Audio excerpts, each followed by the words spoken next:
international environment has profoundly changed in this past 50 years. Global cooperation and competition today do not seem imaginable 50 years ago. This has encouraged and challenged Indonesia to be able to continue adapting to changing regional and global situation. Indonesia's foreign policy and the independent and active foreign policy doctrine are instruments to answer all global challenges. Changes in the very dynamic international political landscape certainly pose challenges to the interpretation and implementation of the independent and active doctrine in Indonesia's foreign policy. Uncertainty that threatens global security and the economy, such as current pandemic situation, poses a significant challenge for directing foreign policy that could benefit Indonesia's international affairs in the short and longer term. To celebrate the 50th anniversary of the Center for Strategic and International Studies, Department of International Relations at CSIS proudly holds the CSIS 50th Anniversary Foreign Policy Dialogue. This virtual dialogue will be held over 2 days and will involve various important figures as well as national and international senior observers. This dialogue will discuss the direction of Indonesia's foreign policy in facing regional and global geopolitical challenges and discuss the future of the regional order in the midst of various challenges and global developments.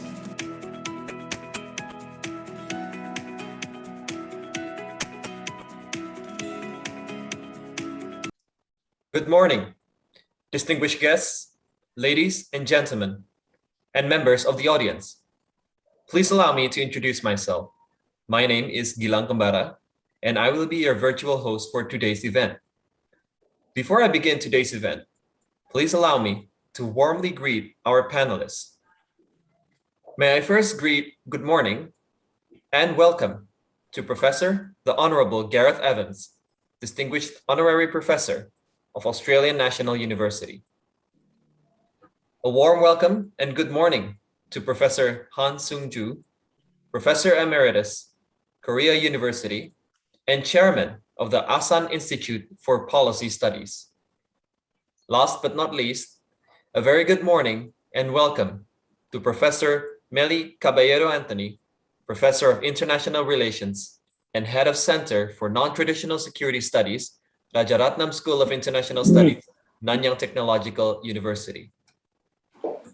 I would also like to extend warm greetings to key figures of CSIS Indonesia, Bapak Harichan Silalahi, Chair of the Board of Trustees for CSIS Foundation, Bapak Jusuf Wanandi, Vice Chair of the Board of Trustees of CSIS Foundation, Bapak Profesor Jisman Simanjuntak, Chair for the Board of Directors of CSIS Foundation, Ibu Clara Yuwono, Vice Chair of the Board of Directors of CSIS Foundation, Bapak Dr. J. Kristiadi, Senior Fellow of CSIS Indonesia, Bapak Dr. Rizal Sukma, Senior Fellow of CSIS Indonesia, Bapak Dr. Philips J. Vermonte, Executive Director of CSIS Indonesia, Ibu Dr. Medelina Henditio, Deputy Director of CSIS Indonesia, and Ibu Dr. Shafiah Muhibat, Head International Relations Department of CSIS Indonesia.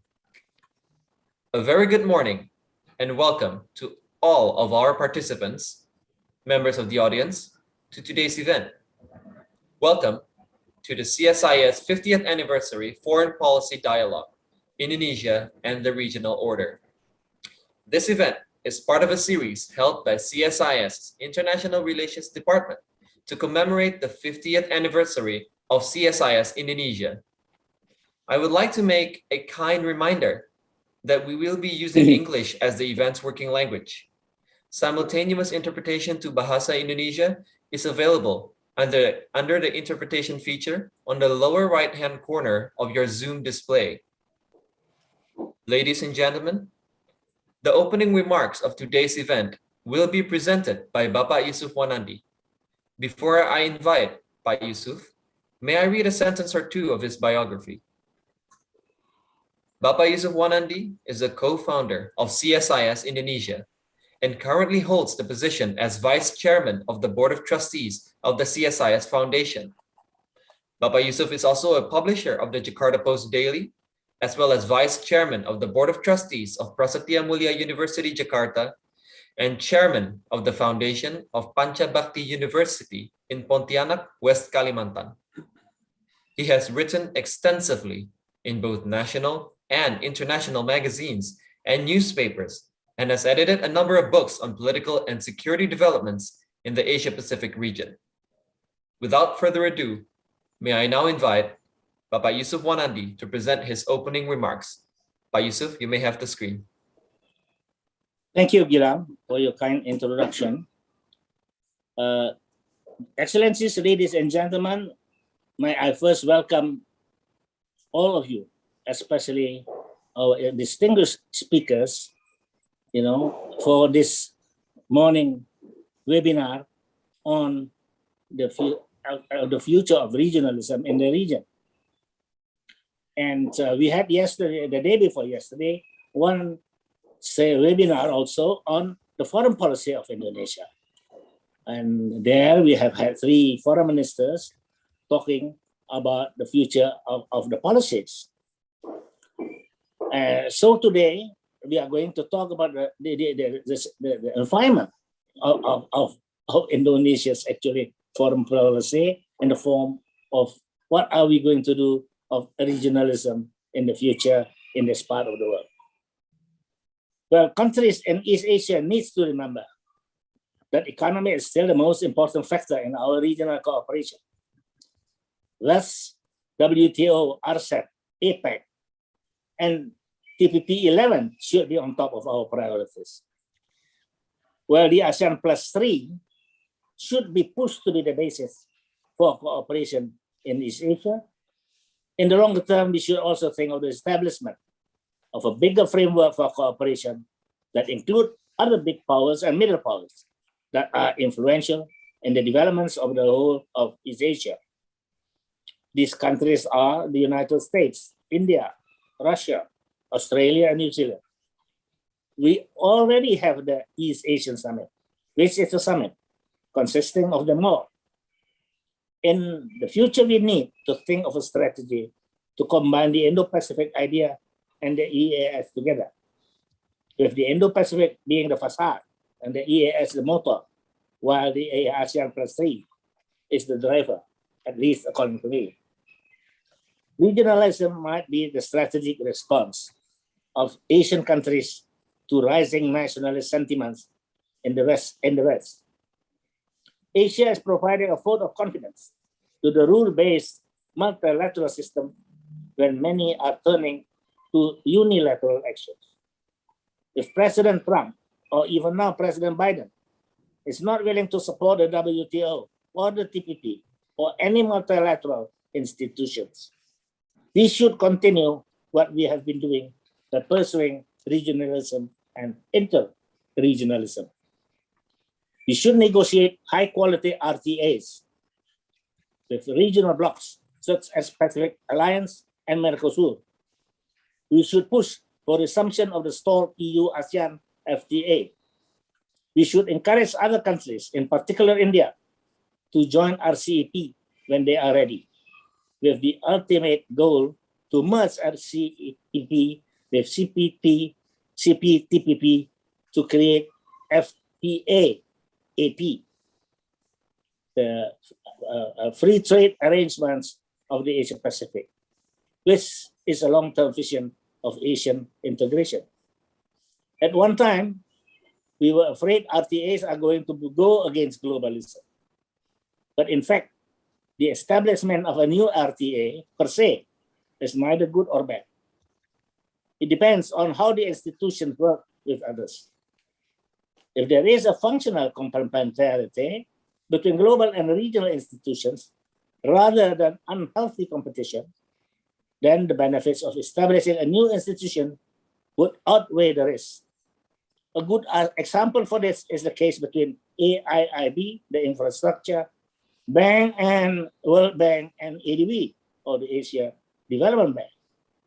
Functional complementarity in international trade means that number one, when the WTO talks stall, RTAs provide an alternative approach for trade liberalization. And second, compared to shallow integration of the WTO, which focuses on tariff reduction, RTAs, especially new generation ones, also focus on deepening integration by addressing issues relevant to 21st century trade. RTAs are theoretically associated with trade diversion, but this appears to be less serious in actual practice. Mega FTAs are sizable and cover large segments of world trade and could therefore, to a certain extent, undermine the WTO centralist. Well, let me talk a little bit now about ASEAN, because yes, the day before yesterday, of course, during the session on Indonesian foreign policy, ASEAN was central to be discussed. And I hope I might give you some ideas, of course, where we are going. After more than 50 years of existence, ASEAN has achieved at least three basic goals. First, amidst conflicts and mutual suspicion among ASEAN member states, in the 1960s, it has become the center of regional security arrangement for peace in the Asia-Pacific at present. Second, it has successfully transformed from an gingerly preferential tariff arrangement of PTA in the 70s to being at the center for regional economic integration initiative in East Asia and the closest example of open regionalism in the world at present. Third, it has transformed Southeast Asia from being a region in which the country barely know each other to an emerging region with ASEAN identity and incipient ASEAN community. I would like to highlight at least three factors for this success story. The first factor was good political leadership. Southeast Asia has had good leaders who were aware that peace and stability were critical for community building. It was Indonesia's confrontation against Malaysia that became the main impetus for a regional mechanism to be established to prevent another one from happening again in Southeast Asia. Second factor was the external environment. We experienced the Cold War with USSR, expansion, and the Cultural Revolution in China, which were both challenges for Southeast Asia stability and development. The last factor worth mentioning here was the Plaza Accord of 1985, which made it possible of export-oriented foreign investment for the region to pick up economic development. The Fortress European ideal plus NAFTA moved the Asian, powers to step up regional integration from PTA to become AFTA. The ASEAN region is arguably the most successful developing economy region during the past 4 decades. McKinsey calls ASEAN the region of growth outperformance. Indonesia, Malaysia, Singapore, and Thailand are long-term outperformers with capital GDP growth outpacing the US consistently during 1965 to 2016 at the compound growth rate of at least 3.5% per year. The other three on the list are China, Hong Kong, and the Republic of Korea. On the other hand, Cambodia, Laos, the PDR, Myanmar, and Vietnam are recent outperformers that outpaced US per capita GDP growth consistently during 1995 to 2016 with per capita compound growth rate of at least 5% per year. 6 other countries are on the list, including India, Ethiopia, Central Asian countries like Asean. And lastly, the Philippines is a very recent accelerator with per capita GDP growth rate of more than 13.5% during 2006 and 2016. 8 other countries belong to this group, including Bangladesh, Peru, Poland, and Sri Lanka. Underpinning such performance are high investment and savings rates and very robust FDI flows. The remarkable achievement of ASEAN is not only in the political security and economic areas, but there are also considerable achievements in the social development and cultural arena. Nonetheless, I must underline that aspiration, what people hope, and expectation, what people think of going to happen, are quite different. It seems that in ASEAN, their aspirations are mainly for no corruption, a balanced income, that means not too much discrepancy among members, stable environment in the region and domestically for each member. Now, the new global challenges and the problems that ASEAN as a whole are facing, a lot of aspirations could not be delivered. Centrality of ASEAN in regional institution building might not be so easy anymore to do. There are many criticisms towards ASEAN. One criticism is regarding leadership or lack thereof in ASEAN. With Southeast Asia being well located and ASEAN being to a large extent trusted by external powers, ASEAN should be able to maintain peace and development in the region. However, the lack of leadership made it difficult to do so. On the one hand, ASEAN is a group of independent nations that would like to do some of the things together. But on the other, there are all independent nations free to follow their own interests. To make it more complicated, regional and international dynamics are pushing the organization to do more. In terms of ideology, there is no common ideology that unites all the members. Thus, creating unity, even on the most basic issues, has not been easy. On the more complex strategic issues, this unity is even more apparent, with ASEAN divided into three camps: one pro-China, second pro-US, and third neutral. Nonetheless, it's over 50 years of existence has given ASEAN a lot of experiences in both working together and facing crises and difficulties together. There have been good and bad times, and times where the member states benefit from the cooperation. Now there are decisions to make in some of the most pressing strategic issues. In this regard, unity is important. For the time being, it seems that ASEAN can stay relevant on quote-unquote normal issues, day-to-day issues, but do not expect it to create real solutions to new, difficult issues. The fact that ASEAN is divided into three camps made it difficult to cooperate. Should ASEAN make all members non-partisan to the big powers? I view the chance of that happening very small, but we need to try. ASEAN needs to go through some real changes, which should be supported by its partners. Otherwise, ASEAN might be pushed towards more disunity, where the viable choices for some members to work together among themselves on some issues. Indonesia wanted to do that with Malaysia, like the first ASEAN summit in Bali in 1976, given at that time ASEAN could not function as a group. This principle, the principle of the coalition of the willing, or the minus X principle, needs to be accepted in ASEAN, because we cannot change the fact that all members are sovereign states and will act according to their national interests.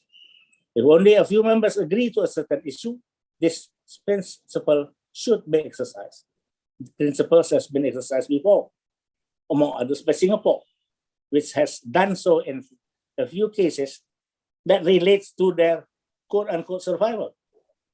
For example, in 1977, Singapore refused to accept the so-called ASEAN industrial projects due to its own national interests. In other cases, Singapore has made individual trading arrangements with partners before ASEAN as a whole was ready. Such principle of practice is also common in the European Union. For example, the last one, Hungary, Poland, Italy, and a few other states have made agreements on issues related with migration, leaving the other EU members out of the agreement. ASEAN, having a slow-moving process of the decision-making based on consensus of all the members, should explore possibilities for the creation of a coalition of willing of some member states that wants to cooperate or resolve together some particular issues. And such coalition should be accepted by the other members. In this regard, the Secretary General of ASEAN should have real leadership, rather than merely an official who takes care of the administration of a regional institution. Former ASEAN Secretary General Surin Pitsuwan is a good example of such leadership. He was not only implementing the role of a Secretary General, but also led ASEAN in accordance with its identity and role as a regional institution. He was appointed by the ASEAN leaders and represented them as well as ASEAN, the organization. He was the face of ASEAN, and such should be a character for an ASEAN is Secretary General in the future. ASEAN should have the courage to become a regional institution to lead the region of Southeast Asia. ASEAN will take time and difficulty to come to a decision on some issues. On other issues, I encourage that ASEAN exercises coalition of the willing instead of pushing the consensus to be reached every time. That is not an easy change, but I believe pushing is not what I believe it is not an impossibility. And it is critical to the future of ASEAN relevance. Thank you for your kind attention. Excellent. Thank you. Thank you very much, Bapak Jusuf Wanandi, for your opening remarks. Distinguished guests, members of the audience, ladies and gentlemen, we will now commence the main session of our event. This session, entitled The Future of Regional Order, will be moderated by Dr. Shafiah F. Muhibat. The session will be run under a talk show format, where the moderator has prepared a list of questions which will be asked to our expert panelists. During the session, participants are free to join in the discussion by posting questions under the Q&A feature that is available via Zoom or through the chat box in our YouTube page. The organizer will post reminders on the discussion procedures of today's event, as well as collecting questions that we have received. May I now briefly announce a short biography of our moderator. Dr. Shafiah Muhibat is the head of the International Relations Department at CSIS Indonesia. Her research focus mainly concerned Indonesia foreign policy, great power rivalry, maritime security, and the Indo-Pacific region. To begin the main session, I will now give the screen to Dr. Shafiah Muhibat. Thank you so much, Gilang. Distinguished guest speakers, Professor the Honorable Gareth Evans, Professor Sung-Joo, and Professor Mely Caballero-Anthony, Bapak Jusuf Wanandi, Ibu Clara Yuwono, Dr. Rizal Sukma, Dr. Phyllis Vermonte, Excellencies, distinguished guests, ladies and gentlemen, a very good morning to all of you. It is an honor for me to be the host of today's talk show, titled The Future of Regional Order, which is the second part of the CSIS 50th Anniversary Foreign Policy Dialogue. The region is seeing transitional changes. These changes are marked by ideas and events, from instances of volatile domestic politics and turmoil with expansive spillover effect, new areas for conflict of interest, less governed with rules, the change in patterns of relationships with boldening alliances and coalition, to what appears to be a strengthening tendency towards multipolarity in the regional system. Increasing pressure points to the old liberal order, its rules, as well as the international organizations that have helped to sustain it, be it from its own failings to keep up with the demands or from the failure to ensure commitments and adherence, has pushed forward the many questions over the future of the regional order.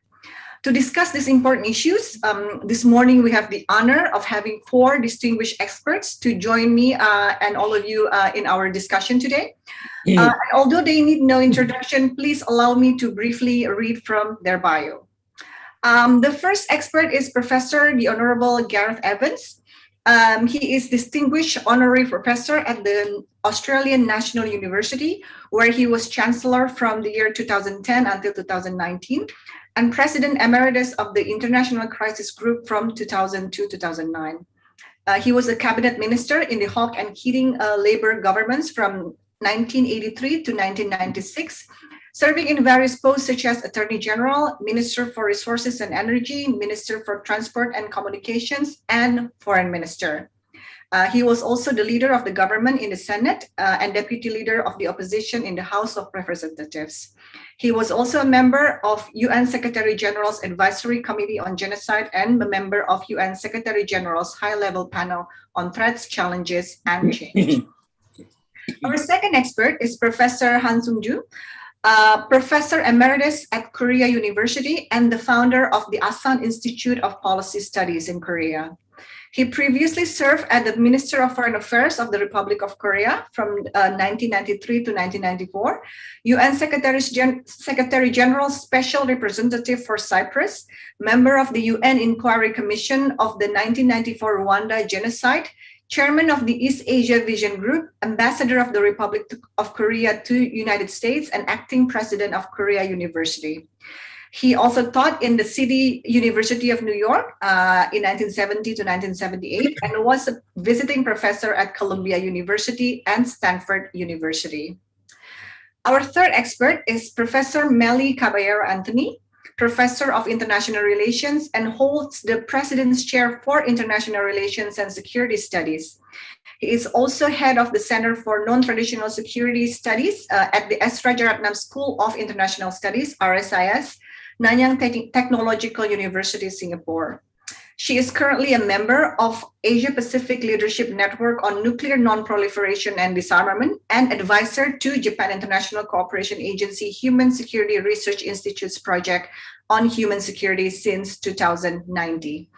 Previously, she has served a number of posts, among other, as member of the International Experts Group on Climate Security, member of the United Nations Secretary General's Advisory Board on Disarmament and Security, and was appointed the chair of Advisory Board in 2016. Our fourth expert is Dr. Philips Jusario Vermonte. He is currently the Executive Director of the Center for Strategic and International Studies, CSIS, in Jakarta, Indonesia. He finished his doctoral study at the Department of Political Science, Northern Illinois University in the US.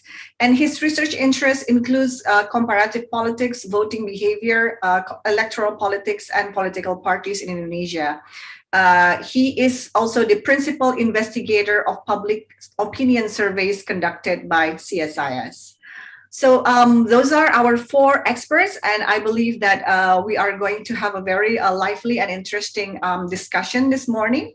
Let me begin by setting the tone of the discussion. And with this, if allowed, I would like to go to you first, Professor Evans. With the definition, we talked about changes to regional order. I think it's important to set the tone by making definition.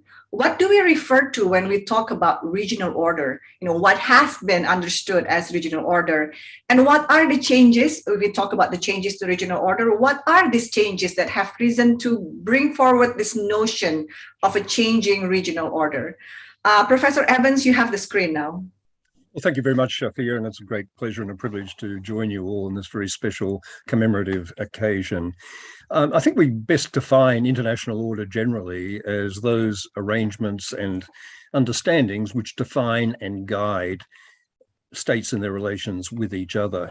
And using that sort of definition, I think over the whole period since the Second World War, we've seen three big, easily definable periods of change, fundamental change in the way that regional order has operated. The first period ran during the Cold War years, and it was characterized by, genuine security, geopolitical dominance of the United States, albeit in competition with the Soviet Union, but that didn't impact awfully much on the region. The US was broadly supported by the majority of states in the region, although was never able to translate that into NATO-type arrangements. SEATO, Southeast Asian Treaty Organization, was a complete bust in that respect. The dynamic of the region was also heavily influenced by the emerging post-colonial, anti-colonial and post-colonial struggles, and a lot of volatility. There wasn't really much order at all when you think about it. There was the Vietnam War, there was the Korean War, there was lots of divisions, of course, and volatility in Southeast Asia before ASEAN united people in 1967 with the confrontasi between Malaysia and Indonesia, the Philippines, Malaysia, territorial disputes, and of course the ongoing horror show in Cambodia, where the region was divided. The ASEAN countries, as they now are, were divided. Major powers were divided. Broadly, that period was characterized in economic terms by the dominance of the United States, which had no real economic competitor in Soviet Union, with the United States setting the tone through the Bretton Woods institutions and that whole, liberal international economic order for which it was so responsible.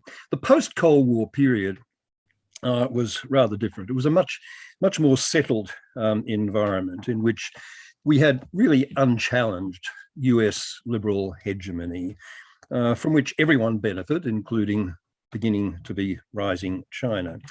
We had very highly developed sort of hubs and spokes system of security alliances and partnerships between the United States and lots of other players in the region, which were all familiar: Japan, Australia, South Korea, partnerships, Singapore, Malaysia, Thailand, Philippines.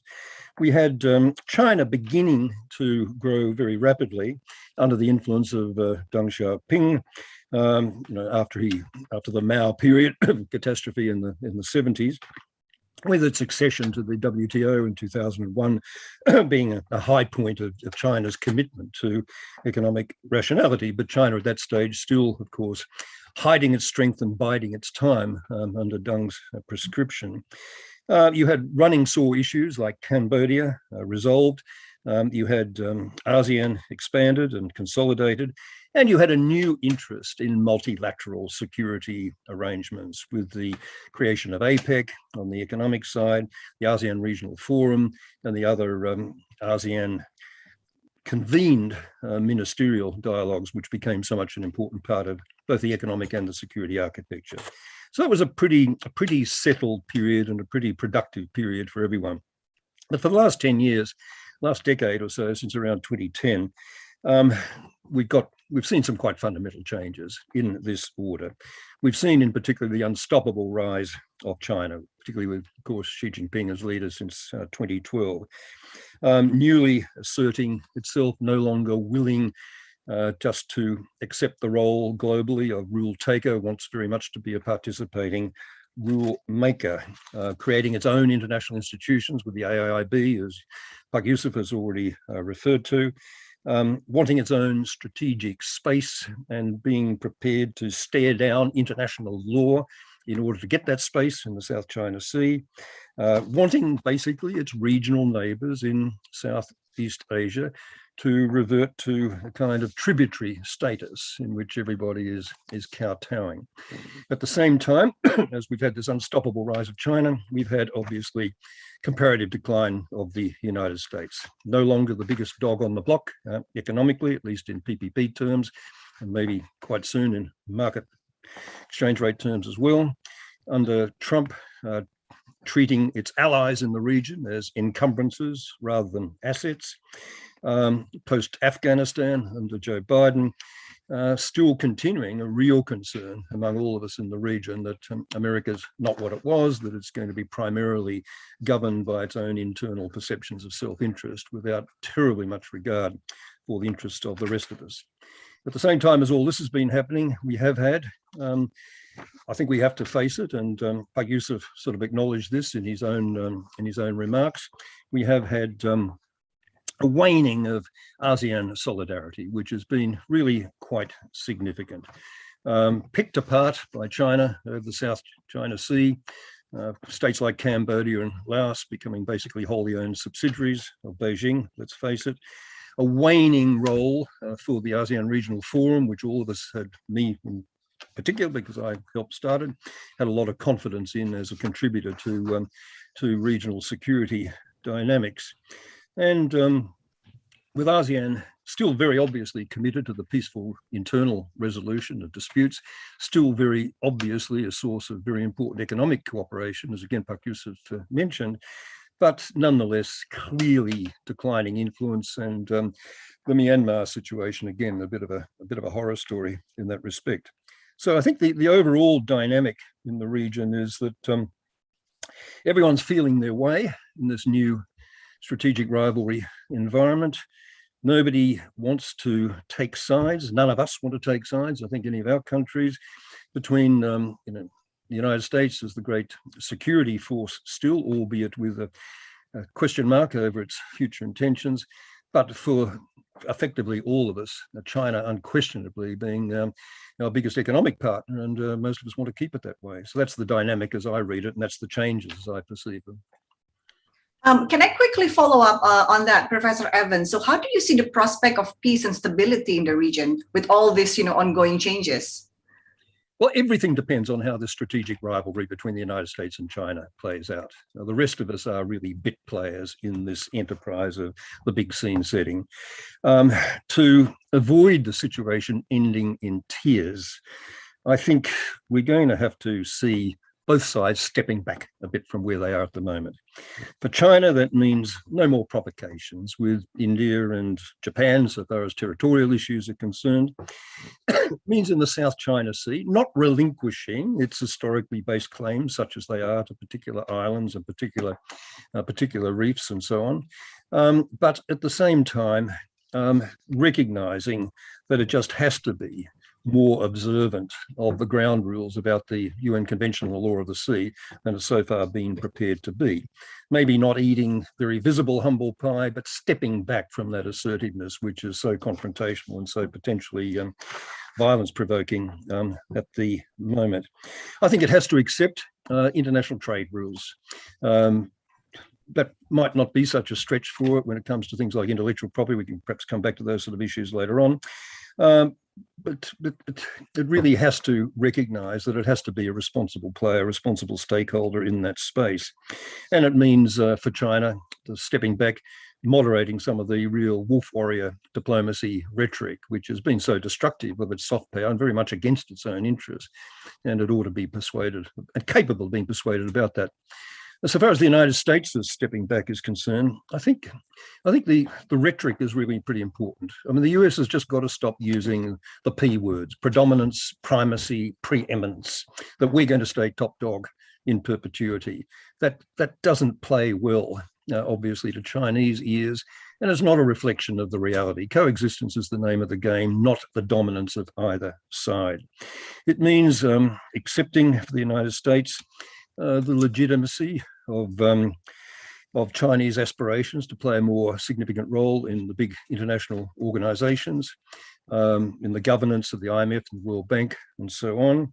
It means recognizing the legitimacy, at some at least, of the Chinese claims to strategic space in its own inner littoral waters of the kind that the United States would certainly be wanting to claim for itself in Californian waters and Alaskan waters. It means, I think, also the United States really putting emphasis on those potential areas of common ground. What we've seen from the Biden administration is a sort of statement that, yes, it's prepared to look for issues on which it can collaborate with China, but it's going to compete like hell where it feels that it has to, and it's not going to shrink from an outside adversarial relationship where it feels that it must. I think the US has got to be pretty careful about the way all that is handled and really focus its attention on collaborative efforts. So overall, I am optimistic still that peace and solidarity, peace and stability for the region can be maintained under a sort of a cooperative model rather than a confrontational and competition careering out of control sort of model. But that really will require leadership. Not just leadership in ASEAN of the kind that Pak Jusuf was referring to, but real leadership from the United States and China. And that's very problematic at the moment, whether we're going to see that.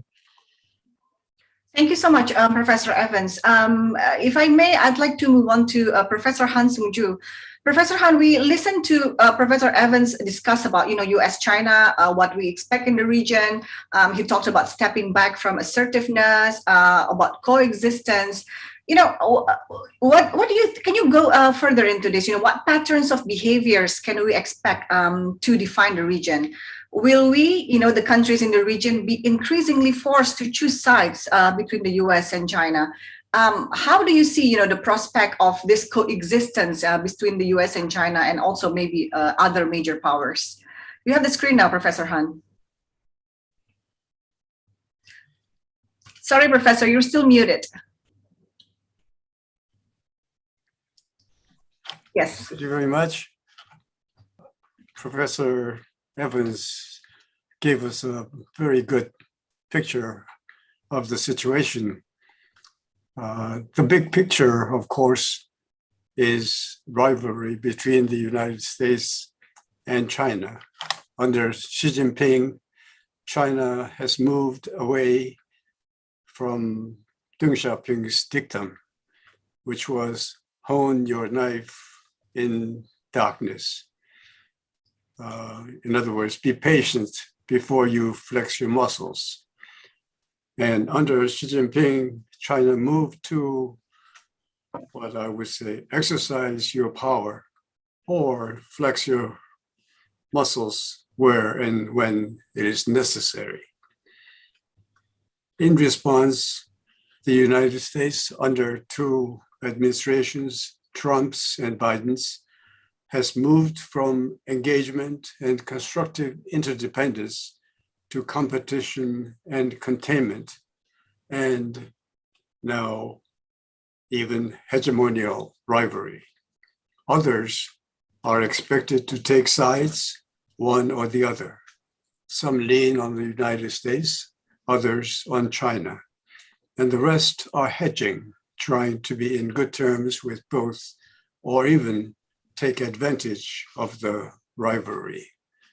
There is a difference of this rivalry from what used to be Cold War or bipolarity in the 20th century between the Soviet Union and the United States. First, there's greater interdependence between the United States and China. There is less ideological rivalry, but more cultural war, so to speak, between the two countries. There is less economic asymmetry, but there continue to be military asymmetry between the powers. So there are some mitigating factors that would somehow soften the rivalry somewhat, but also there are factors that will make things worse, such as the rising nationalism in both countries and the mode of communication, so that it's very difficult to have any reasoned and cool assessment of the situation, both by the leadership and for the public in general. Okay. Thank you, Professor Han. Can I follow up on, on that as well? We talked about, a competition. We talked about rivalry.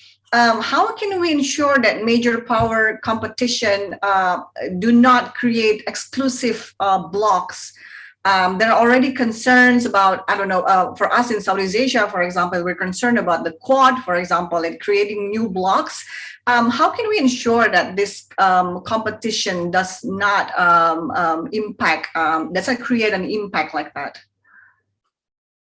Well, each of the major powers will be tempted to create blocks as we can actually witness China warming up its relations with Russia and partly with North Korea on the one hand, and the US forming something like the Quad on the other.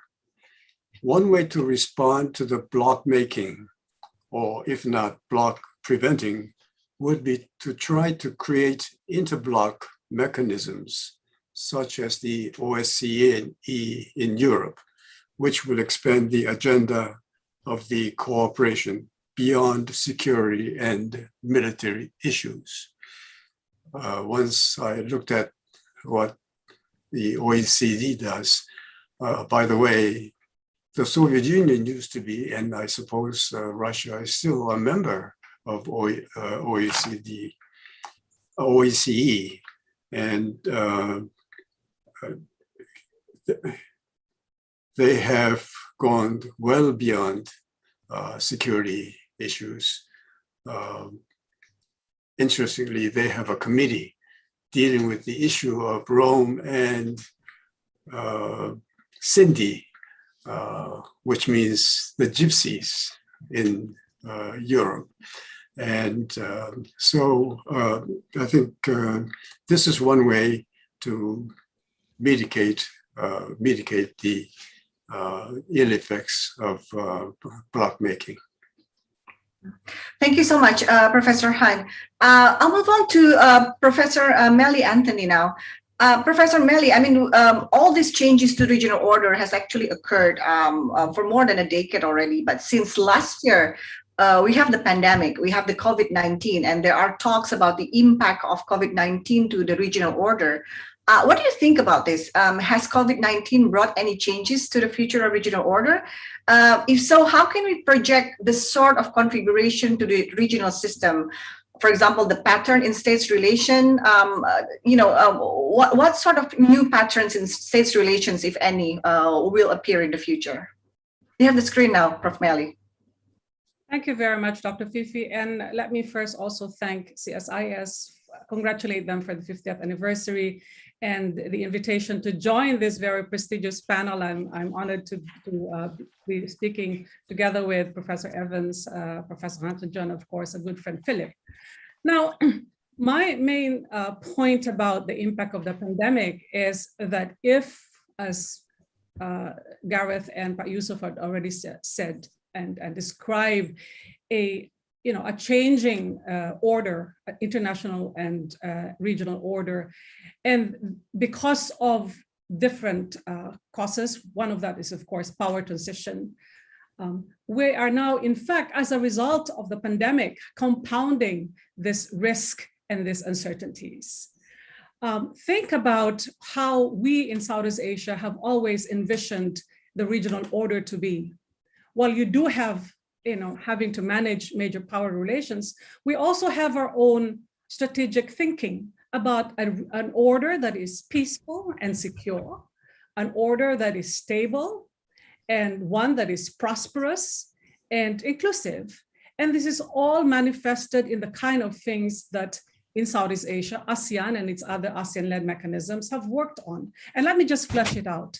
In terms of peace and security, we always look at peace from both negative, absence of conflict, and positive, meaning dealing with the core causes, root causes of conflict, which is, of course, economic underdevelopment, societal disharmony, political uncertainty, etc. The impact of the pandemic has shaken these foundations of peace and security. Just look at, how the pandemic has become front and center of national security. 1 year, 18 months into the crisis, we have started the year still being locked down and still looking at number of lives, lots of lives increasing. I think to date, we have about 4.6 million globally and over 226 100 million cases.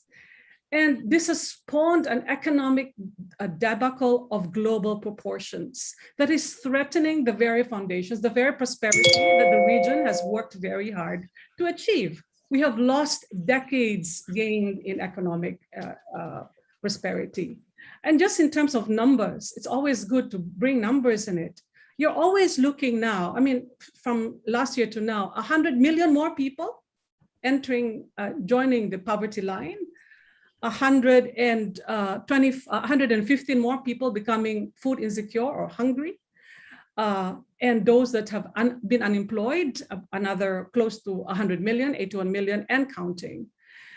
And because of that, while you expect that this impact, which is not just seen regionally and globally, will be managed by so-called major powers, we are in fact seeing a more compounded, a more tense relationship between the two major powers, where in a time where we needed very much global leadership in dealing with the pandemic. Think about last year. right? When we were expecting the US, for example, to lead the global response in dealing with a pandemic. Instead, what we had was, right, blaming game between the two major powers, especially when it comes to the origins of the crises, right? And even if you move back, fast forward it to now, one of the positive lining, silver lining in the crisis is that you now have really a rollout, the development and rollout of vaccines. But even that rivalry is being played out in vaccine diplomacy. And what do we have as far as vaccine diplomacy is concerned? Of course, China came in the absence of, during the gap in leadership. It was in May of last year already promised to provide vaccine as a global public good, right? And it has to date delivered over close to 119 million doses of vaccines in Southeast Asia. Of course, the US, during the Biden administration, has started to catch up and is in fact now leading the G7 in increasing the delivery and the access and delivery of vaccines. But when you look at how this has, addressed the needs of particularly developing countries in the region, it's really stark, because in spite of all these promises, the gap between those that have access to vaccines, has not been addressed. While 50%, 60% of the richer countries have already vaccinated their population, we still have only 2% of population in many developing countries being vaccinated. We can see that unevenness in even Southeast Asia, right? While some countries have already in Southeast Asia, 50 to 70% or close to 80% of the population fully vaccinated, there are still some countries that is even less than 10%. So that is jeopardizing many of the gains that we have talked about, because our vision of regional order is not just dependent on, right, or dealt with or managed by major powers.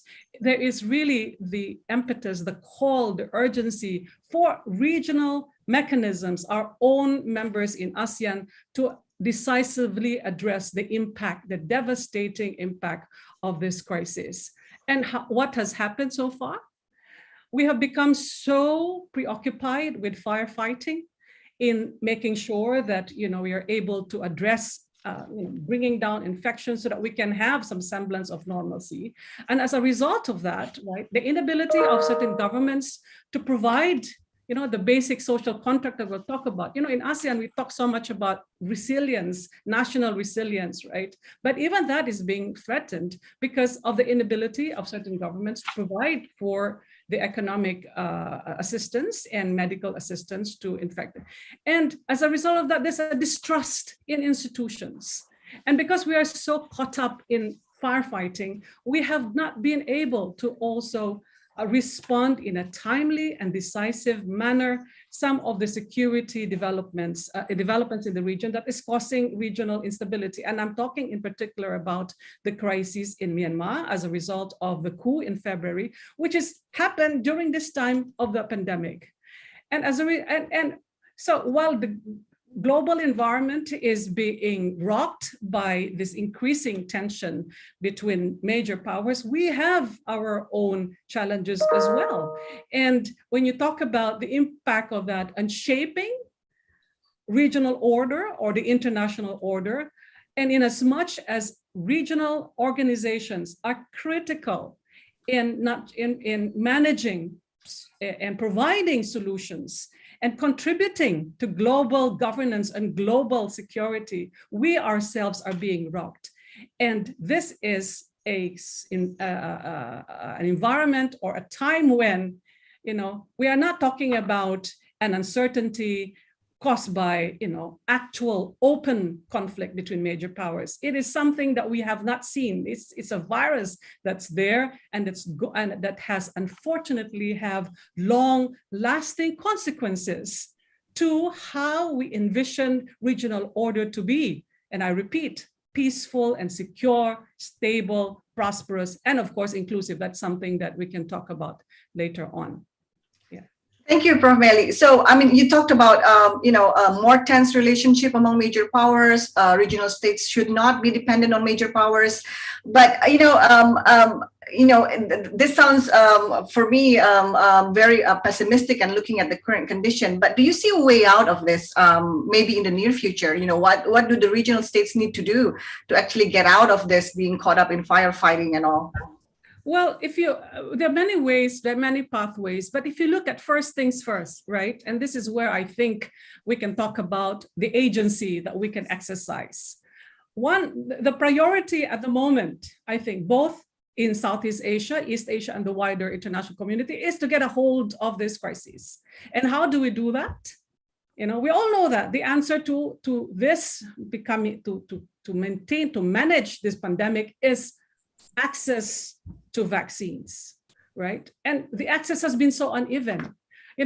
Just as an aside, we're talking about third, booster shots for other countries in the region, where other countries still do not even have enough access to vaccines to vaccinate its population. The WHO talks about morally undefensible, and all the other adjectives that it uses. It's just an unacceptable development. How do we address that in the context of Southeast Asia? Is there something that we can do? Of course, we have all of these summits. We're talking about, opening up supply chains and all that. But in manufacturing, access and manufacturing of vaccines, we already see some developments which we can actually start with. Note, for example, the ability of countries in Southeast Asia. I'm just talking about Southeast Asia to produce vaccines. We have that in Indonesia with Sinovac. We have in Thailand with AstraZeneca, Pharmaniaga with Sinovac in Indonesia, in Singapore, of course, they're talking about Pfizer. I think Philippines will have this arrangement with Pfizer through South Korea.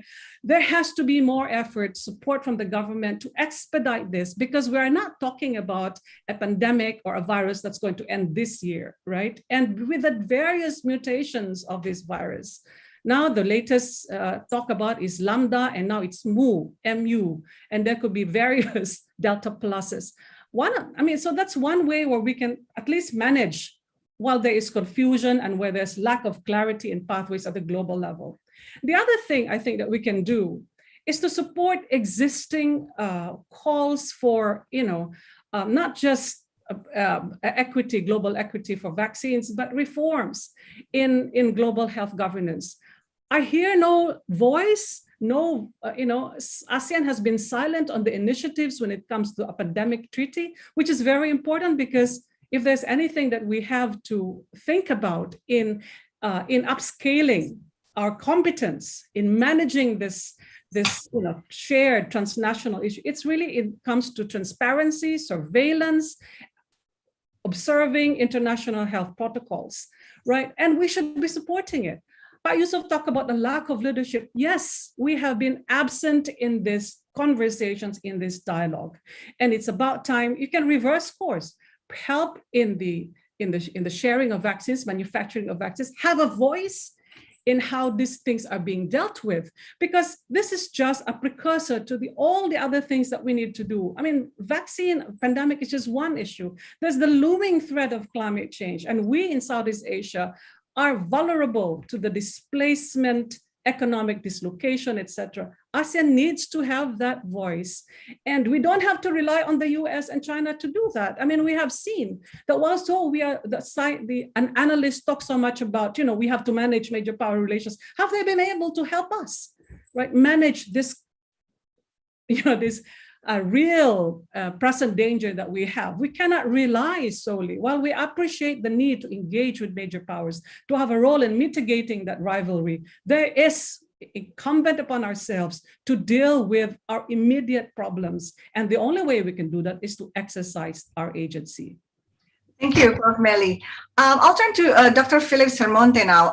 Dr. Phillips, we discussed about the impact of COVID-19 on the regional order. Could you, elaborate more specifically on emerging countries like Indonesia? What has been the impact of COVID-19 to emerging countries like Indonesia? Does the pandemic weaken emerging countries? We've talked about the importance of regional actors, at least in Southeast Asia, to play a bigger role. But has the pandemic actually weakened the ability of emerging countries like Indonesia to actually be a stronger actor on regional order? Right. Thank you, Fifi. And actually, Mely kind of already answered that, because all those big problems that Mely mentions about the pandemic, climate change, and so on is probably beyond the capacity of many of the emerging countries, including us in Southeast Asia. And if anything, I think the pandemic, number one, has reminded all governments in emerging countries that the life and livelihood of their citizens are the most important ones. And then that would change their views about international relations, probably. So like Mely said, it's no longer about how to manage this big power rivalry, but how to deliver, to their own citizens. And this is, I think, what has been changed in many governments in emerging countries.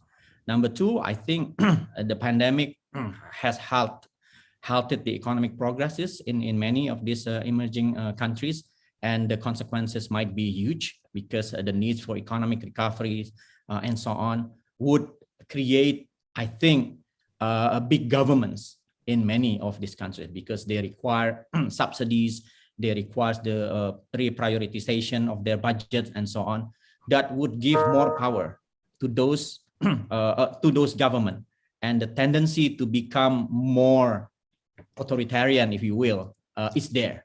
And then that's a real challenge. And now, in Southeast Asia, we've seen this problem. Political scientists have mentioned about the authoritarian turn in many of Southeast Asian countries. It's surreal that now in Southeast Asia, for example, we have two junta, in Myanmar and in Thailand, and we cannot do anything about it.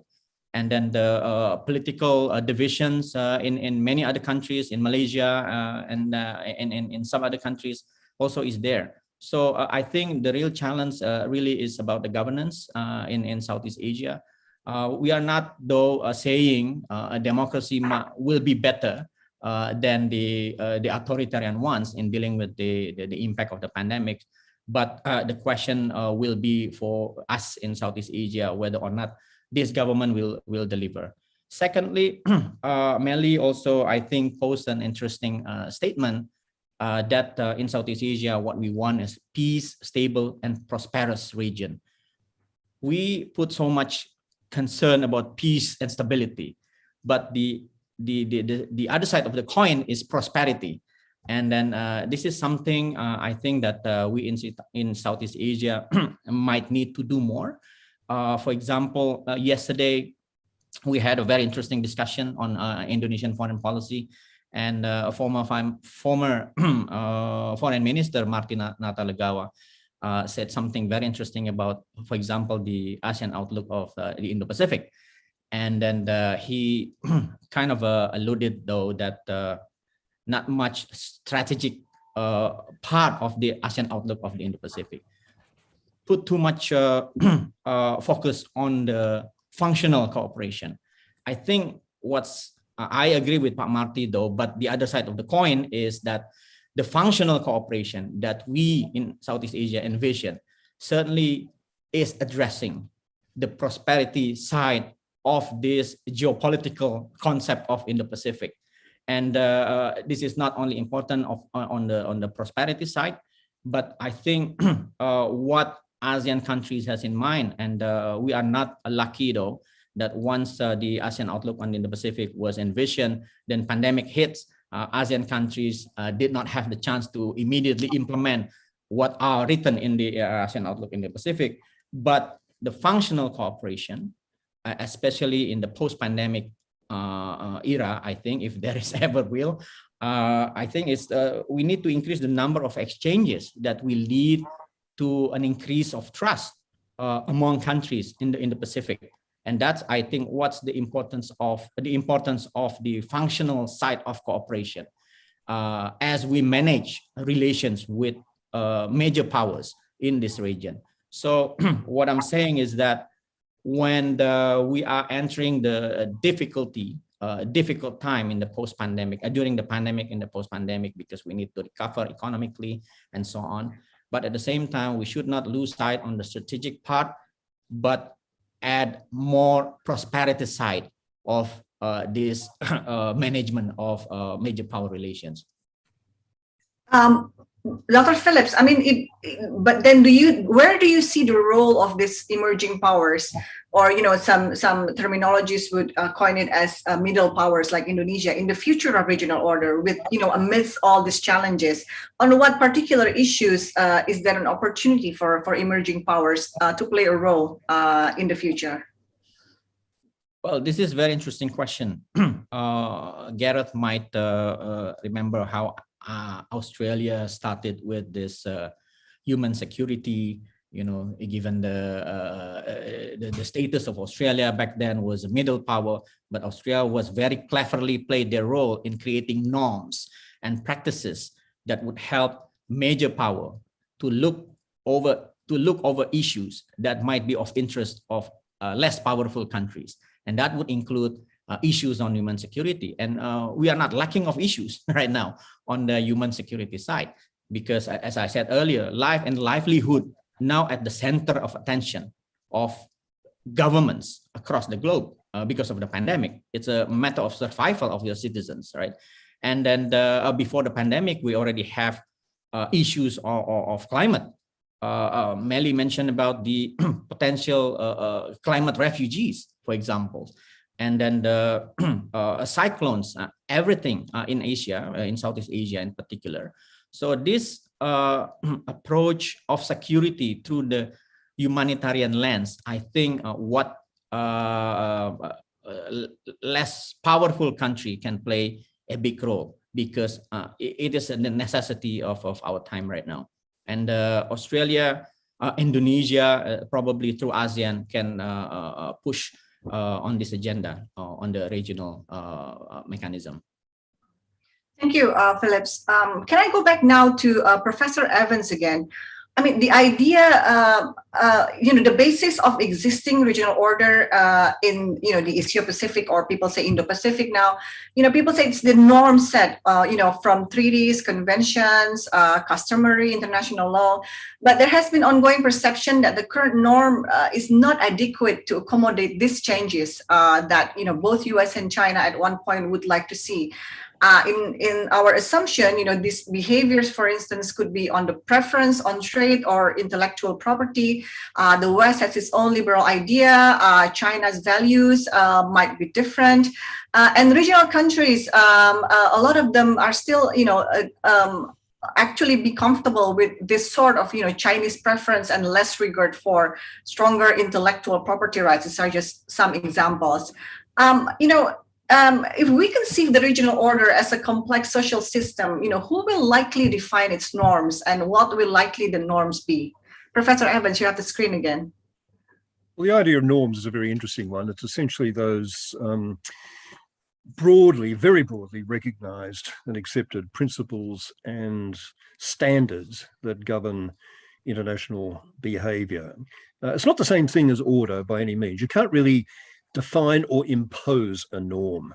A big guy, a hegemon, periodically can impose order, or a small group of countries can. You can't do it with norms, because by definition they have to essentially evolve. They have to be very broadly, not necessarily universally, but very broadly accepted, and then embodied, as you say, in conventions or treaties or resolutions of international organizations, or through such universal practice that they become in fact customary international law.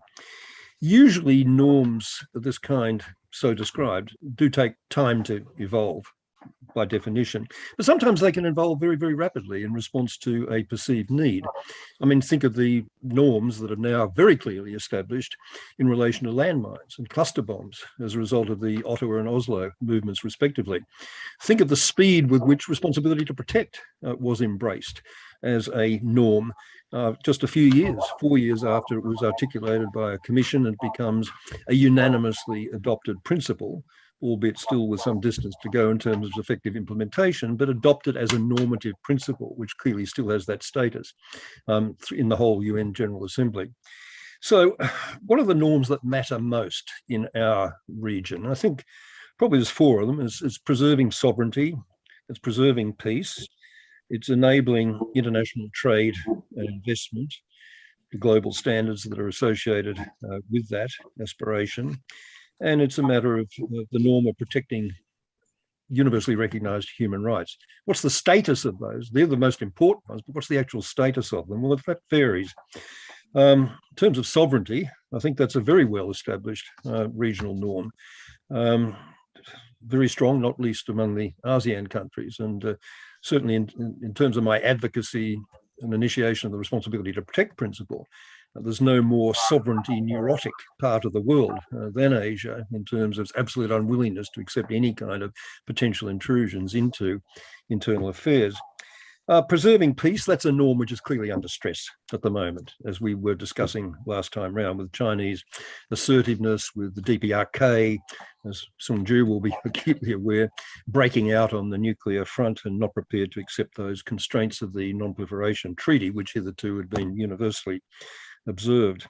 The norms enabling international trade, well, they're under some strain, obviously, as a result of the China-US disputes, anti-dumping disputes, misuse of the anti-dumping system, including, I have to say, in some cases by my own country, Australia, the United States' unwillingness to shore up the dispute resolution part of the WTO by not appointing judges. That happened under Trump, but Biden's done nothing to fix that. So as Pak Jusuf was saying earlier on, the WTO is a bit of a bust at the moment, and I think the Americans are primarily responsible for that. But I don't see the international trade and investment norms that govern that as breaking down completely. I certainly don't see the standards in relation to telecommunications and transport and so on breaking down. And things like intellectual property, while there's always going to be argument about it, it's so obviously in everybody's interest to be able to encourage free flow of investment and so on, including China's, that I don't seriously see those norms as eroding. But there's a bit of distance to go. I mean, just on the basic norm of free trade, which we were hoping would have been well and truly consolidated by now. I mean, the American withdrawal from the TPP was very unhelpful in that respect, as again, Pak Jusuf has already mentioned. In fact, with China showing some interest in joining the new TPP, we might even have China coming aboard before the United States does. It's bizarre. And finally, the norm of protecting universally respected human rights. Well, that's, of course, under the most stress of all at the moment, not only from China with its behavior with Xinjiang, with Hong Kong and internal suppression, but also as Phillips just recently, just a moment ago said, I mean, the ASEAN situation is very, very unhappy in this respect. I mean, not only in the Myanmar case, but the military coups in Thailand, the complete tearing up of human rights, civil rights standards in the Philippines. I might add the continued soft authoritarianism of my friends in Singapore. There's a whole range of ways in which human rights are under stress, and we're simply not observing those international standards. And I think it's pretty crucial that we do. Thank you, Professor Evans. We discussed norms, and I think I would like to go back to the issue of leadership, and I'd like to go to Professor Han again, discussing about leadership. I mean, we talked about all the speakers mentioned about lacking global leadership. I mean, how about in the region? In East Asia, is there some sort of leadership in East Asia, and how much will the role of leadership impact the configuration of relationships inside the coming regional order? And where should we expect this leadership effort to come from? Professor Han, please. Well, leadership can come from individuals, or leadership can come from countries. But unfortunately, as you just said, I don't see much of this leadership coming from the governments or anybody, except for a very small group of people like Professor Evans, Jusuf Wanandi sitting here. When before APEC was formed, there was an organization called PECC, and the leadership participants consisted of individuals from the government sector, from the business and economic sector, and the intellectual center, which means mostly think tanks. And right now, and therefore we called it the tripartite process. Right now, it is difficult to see any leadership from the government sector or either from the economic and business sector. And I think at this point, the only hope, I think, is from the think tanks and intellectual sector.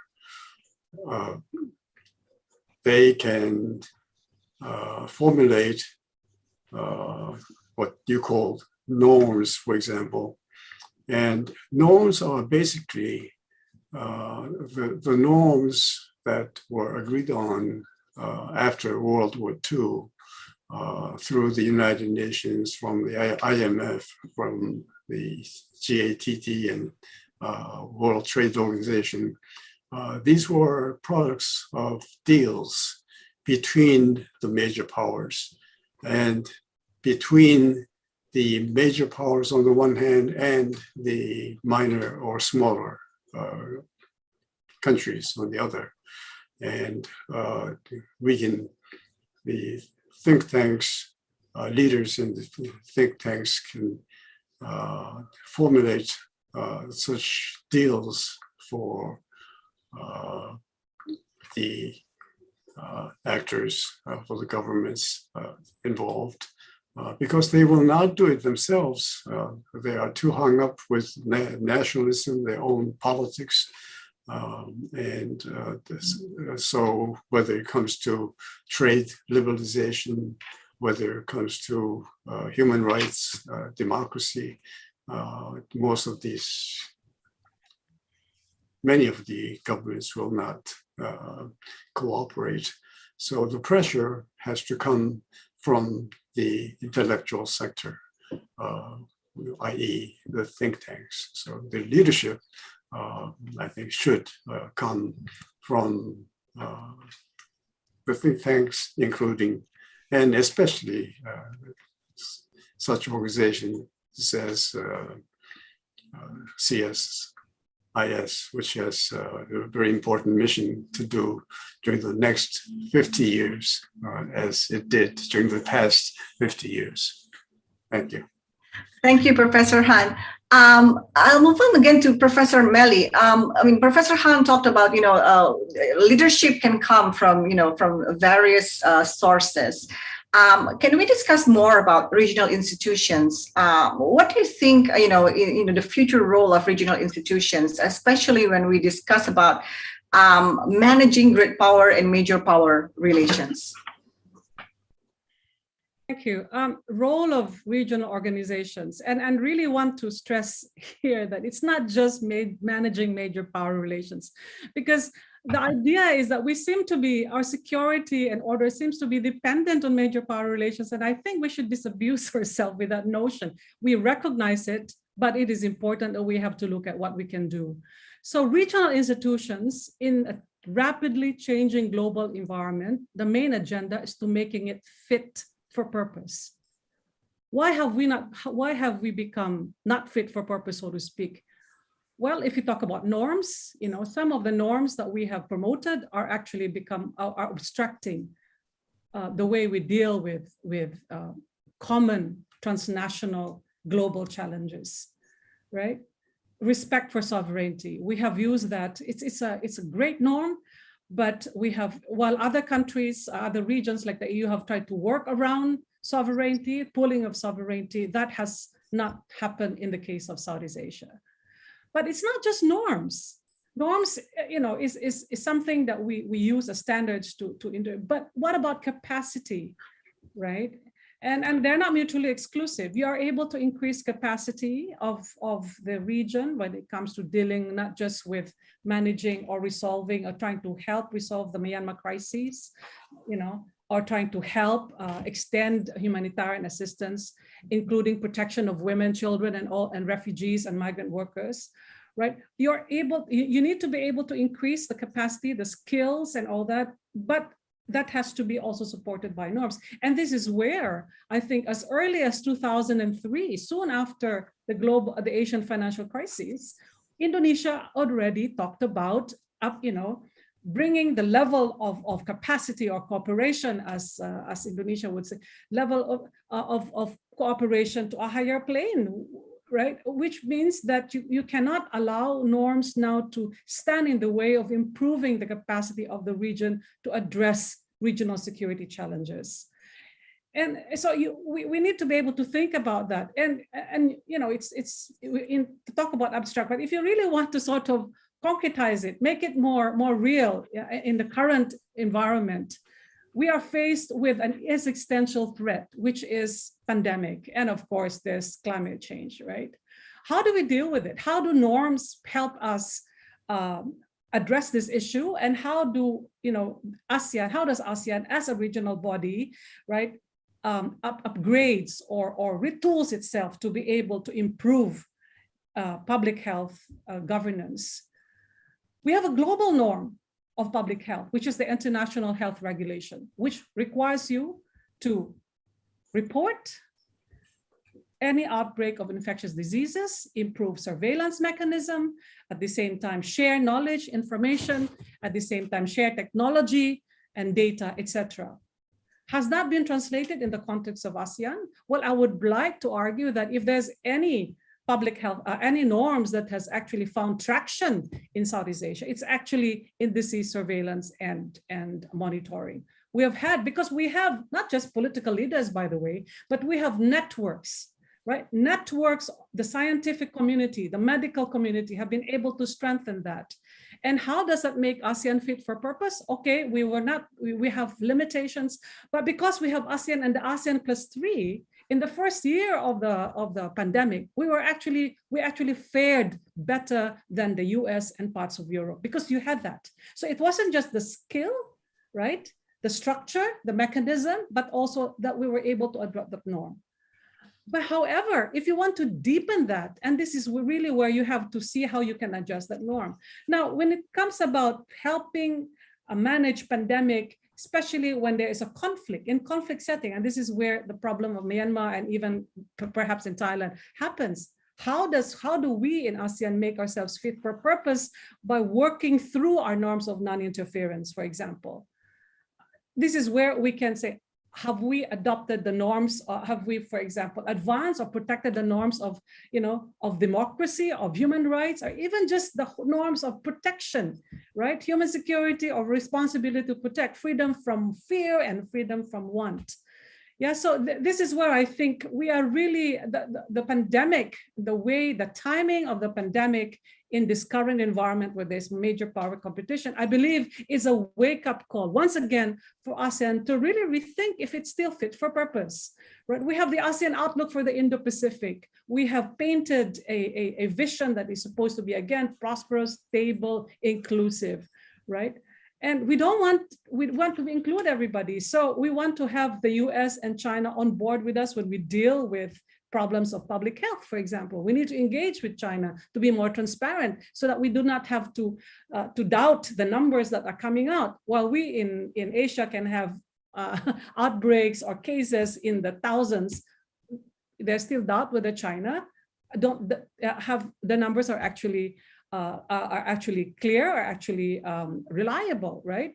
But China working with us in dealing with not just public health issue in Myanmar, but China helping us deal with managing the political conflict in Myanmar. So to make ourselves relevant, it is not just ensuring that norms are able to work in our favor, but at the same time, upskilling or retooling ASEAN to have the right mechanism. I will again add what has been mentioned earlier, the leadership.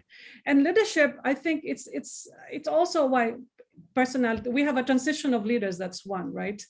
But leadership can also come not just from state actors, but also non-state actors. And we see this in Southeast Asia. In dealing with humanitarian assistance and disaster relief, we have leadership from civil society organizations that are right there at the forefront of dealing with humanitarian assistance. Do they actually help us in the shaping of the norms? Yes. What is that norm? That's a protection of civilians, protection of women and children, protection of refugees, right? So the leadership can also come from them. It's not just the political elites anymore, because we have 21st century problems, no longer the traditional problems of interstate conflict.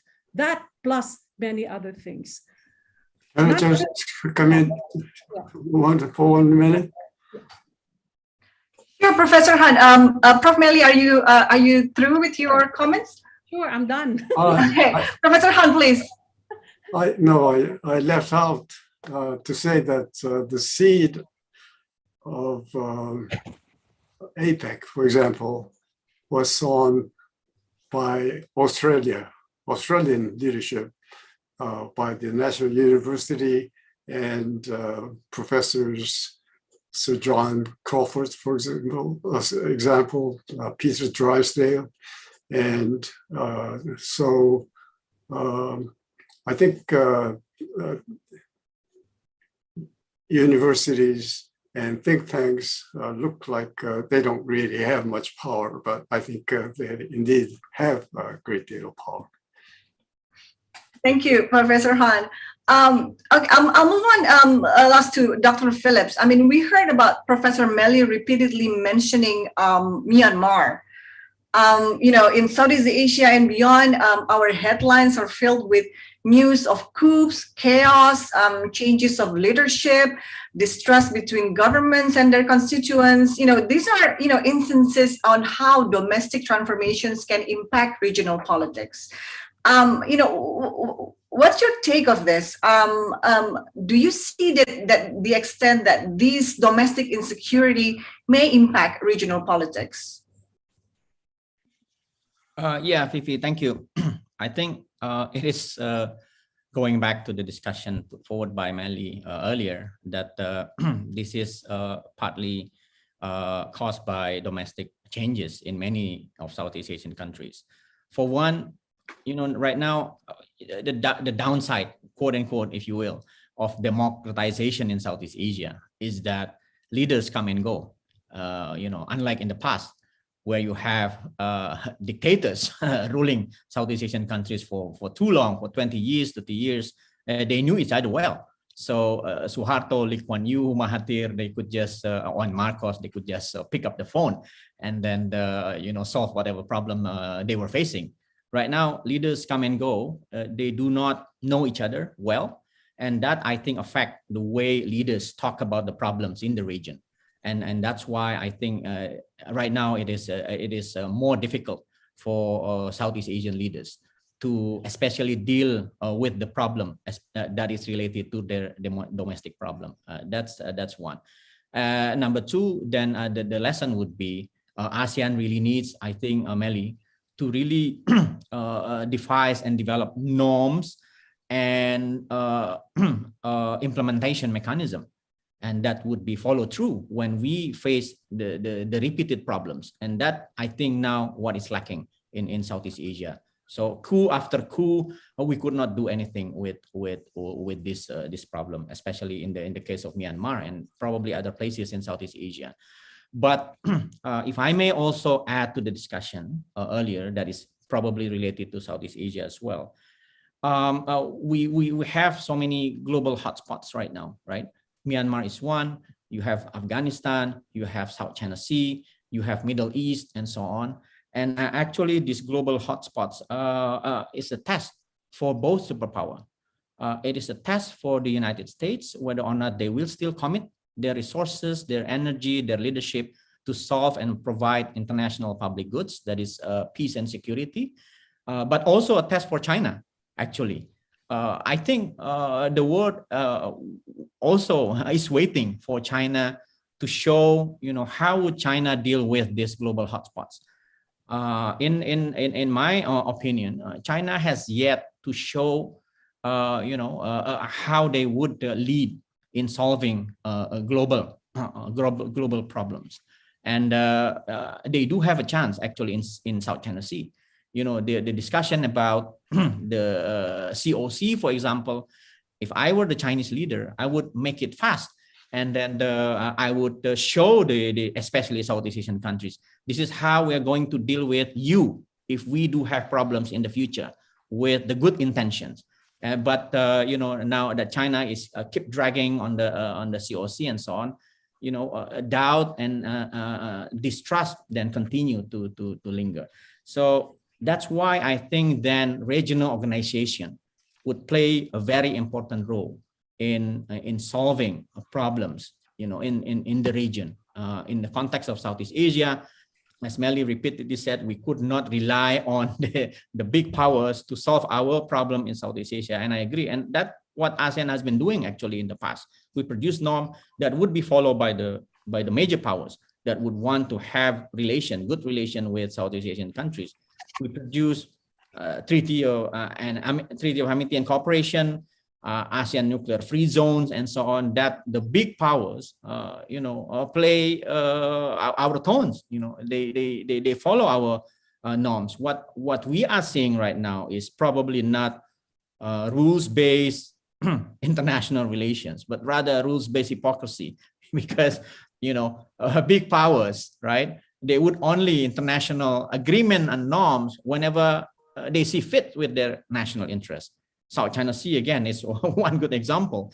China would not follow the UNCLOS. The US seems to be eager, to impose the UNCLOS, to everybody, that is the stakeholders of South China Sea. Thank you, Dr. Phillips. Okay, I think it's time for us to start taking, there are already some questions posed to the panelists in the Q&A session, and I'm going to start picking some for the experts to answer. But I will also allow this opportunity for any of the experts who may want to comment on some of the remarks made by the other experts earlier.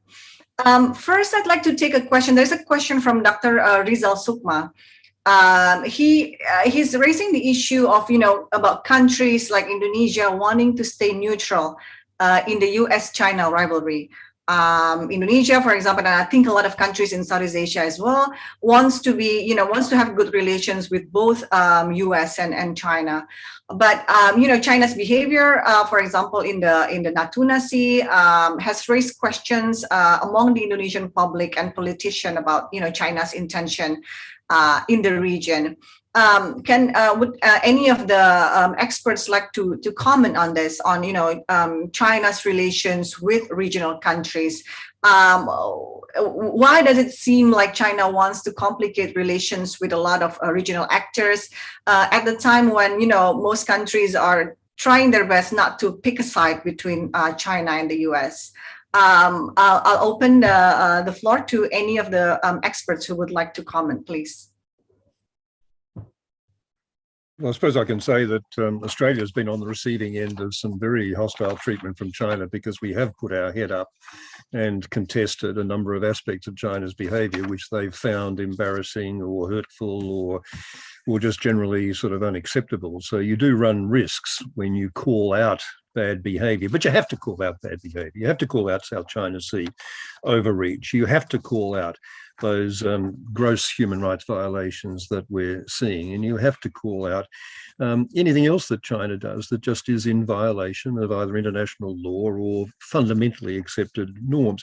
And I don't think, basically in the long haul, although Australia has been a disbeneficiary of this at the moment, I don't think in the long haul calling out bad behavior from others necessarily works to your disadvantage. I mean, China's got a big interest in maintaining an economic relationship with us, at least with one commodity, iron ore, and that's going to temper its behavior over time. I think the main attraction to single out Australia at the moment is that it's a way of sending a message to perhaps other participants in the Quad that Japan and India and potential other partners like South Korea, that there are risks involved in pushing back. But pushing back you must, and just hope that over time a little bit of sanity prevails, and China will appreciate the virtues, just as America has to appreciate the virtues of coexistence, of cooperative security, rather than pursuing this competitiveness to the point of potential violence. Yes, Prof. Mely, please.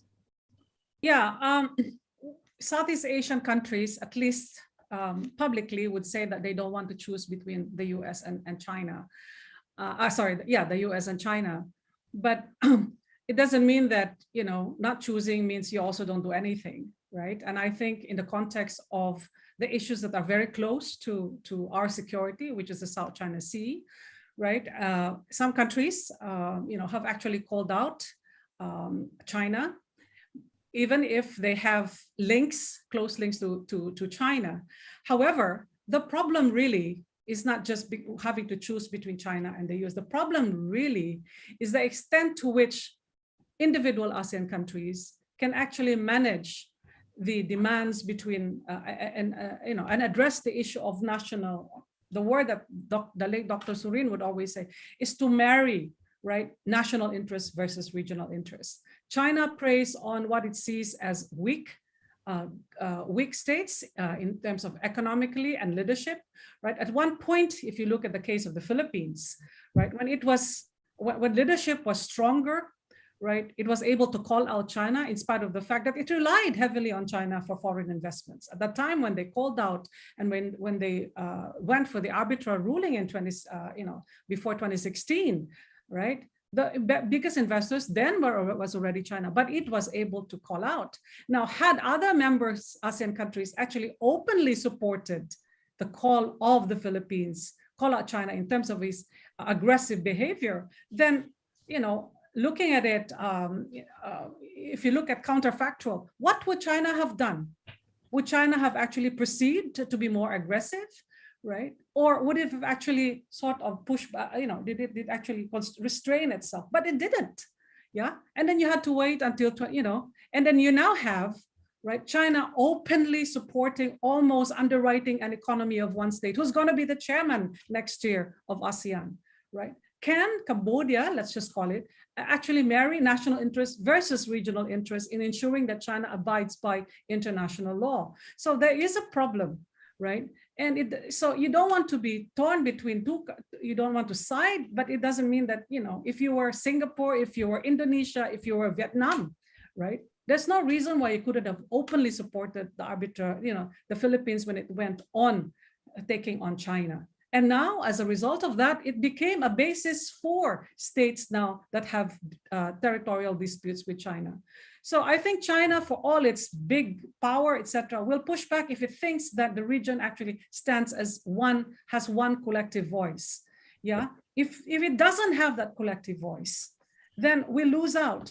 It becomes to already say, I don't want to choose between China, I don't want to choose between the US, because there's no collective voice. And that is precisely why we have regional institutions, because we want to strengthen numbers. In numbers, there is strength. We are small and middle-sized countries, and China will always prey on what it sees as a weakness within a particular grouping. Thank you, Prof. Mely. Phillips, I'll go to you, but I'll also, because this relates to Mely's question as well. Sorry, Mely's answer just now as well. There's also a question from the audience here. 2 days ago, we discussed a lot about ASEAN, and I think people are still, curious about, our opinions about ASEAN. So there are plenty of questions asking us as well, how does ASEAN fit into the regional order? So if we relate to the previous question about China's behavior in the region, then, how does ASEAN fit into the whole regional order? Dr. Phillips, I go to you. Well, of course, ASEAN is the heart of this new regional dynamic. Asia and Southeast Asia, I think, is at the heart of this rivalry between China and the US. We've been talking so much about the Asian century, how Asian countries would become the locomotive of the global economic growth and so on. So naturally, ASEAN should play a very significant role there. But we have so many homeworks to be done, in Southeast Asia. We face traditional challenges and we face a new one as well. So ASEAN needs to revamp their infrastructure, decision-making and infrastructure, for example, so that we can really quickly cope with the challenges coming from these various changes. Now, I would like to interject as well on the results question. I think China is on a learning curve. And but sadly, the learning curve is rather long for China to understand that they have to be open and engage with other countries. So not so much putting themselves into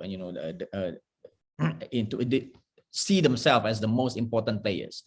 One example would be, in the context of Indonesia, Japan, when they become so much economically powerful in the early 70s, the reaction was the same, anti-Japanese investment everywhere in Southeast Asia. And then even riot in Jakarta, if you remember, and also in KL and Bangkok. But the Japanese learned very quickly that there is cultural part of any economic engagement with especially Southeast Asian countries. That's why Fukuda Doctrine came into being in mid-70s. And Japan then invested in cultural relations with so many countries. And then they open up. So then trust and understanding, develop. And now probably Japan is one of the most loved country in Southeast Asia. And China yet, I think they yet to understand this. So this is one, I think, big homework for China. And but on the other hand, China and the US also needs to understand that there are certain level of anti-China sentiment in Southeast Asia and in many other countries, and also anti-Americanism, I think still discernible. If you follow various surveys, global level surveys, anti-Americanism is still detected. So then both superpowers need to understand that people across the globe have certain views on them as well.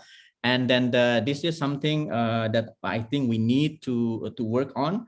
But this anti-China and anti-Americanism, I think China suffer more than the US in terms of cultural acceptance across the countries around the globe.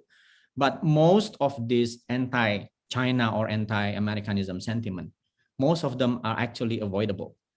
But politics, domestic politics, stand in the way. There's always, political rivalries domestically that would capitalize on these issues of, anti-Chinese, anti-China, or anti-Americanism in the country. What I'm saying is that this is really related to domestic politics, I would say. Number one. On the other hand, both superpowers need to understand now these citizens across the globe have feelings, and they have their say, and they already suffer, I think, most of the Western power, because, populism mostly caused by angry voters. Now, they hated the Chinese because of they feel that China robbed their economic opportunity in the US and probably in some other countries, and so on and so forth. So that's my intervention to the discussion that raised earlier. Thank you, Dr. Phillips. Professor Han, would you like to make any comments on this? We have, Korea has lived with Russia, with China for a long, long time. And we're quite familiar with the pulls and pushes that China employs. And I think right now,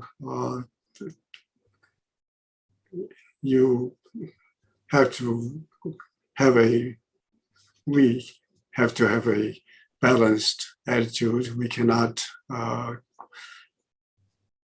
cow to every whims that China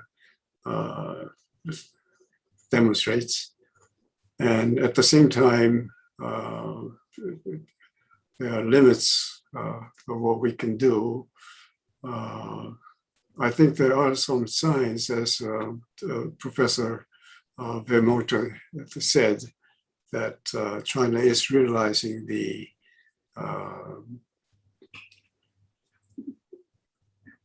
effects of some of the pressure tactics, or using economy as a tool of diplomacy has its cost in terms of China's standing among the people in the various countries that China is dealing with.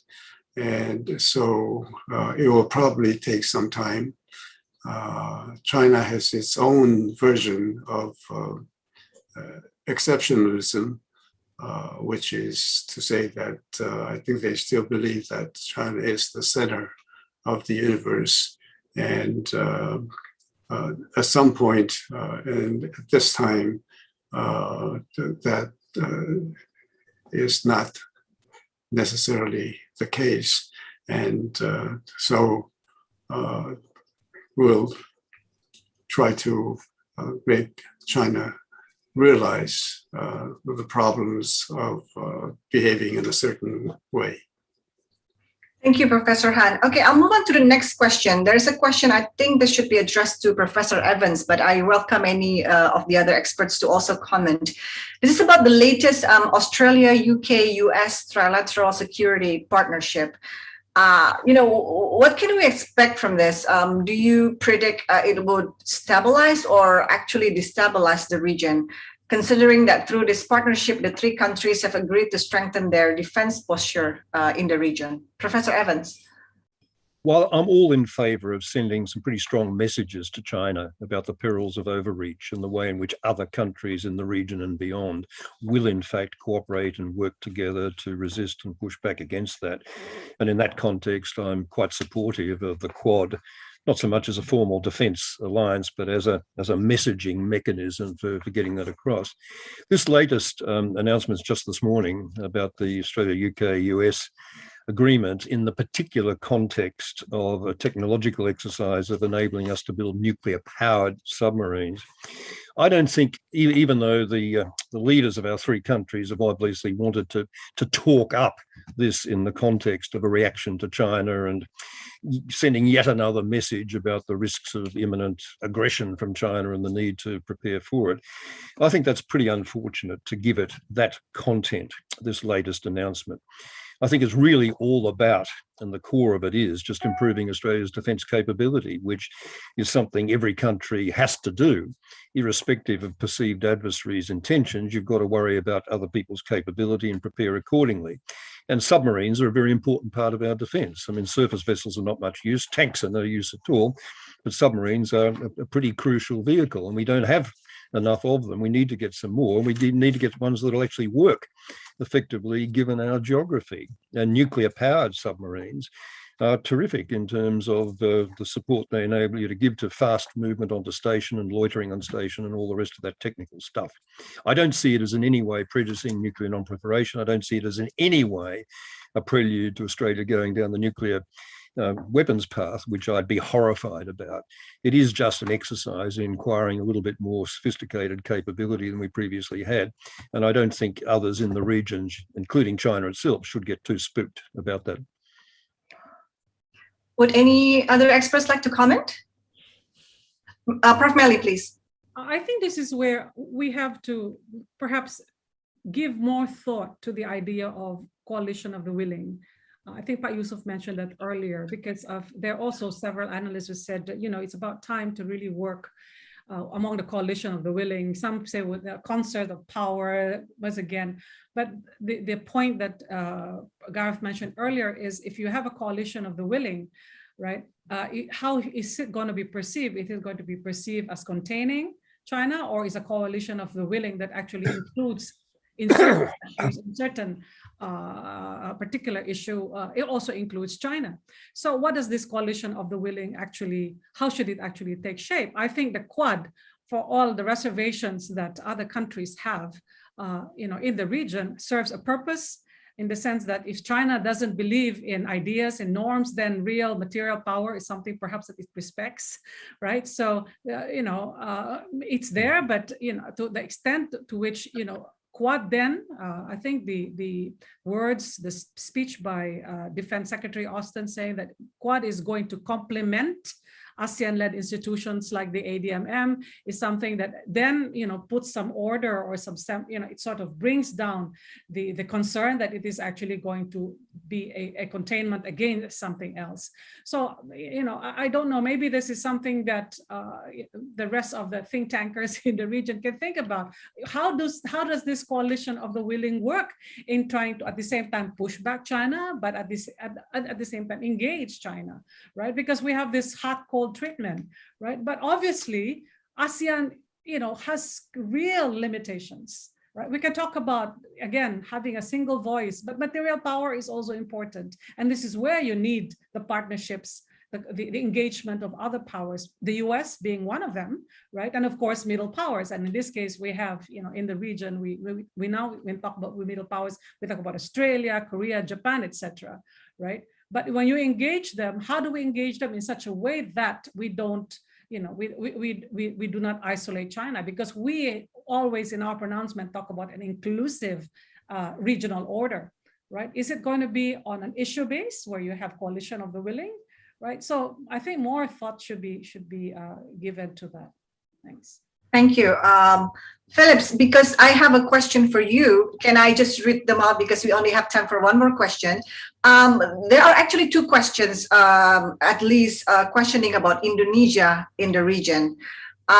Indonesia in the past has been an active leader in the region, furthering, for example, human rights issues in ASEAN. Is Indonesia planning to get back to this regional activism in the near future?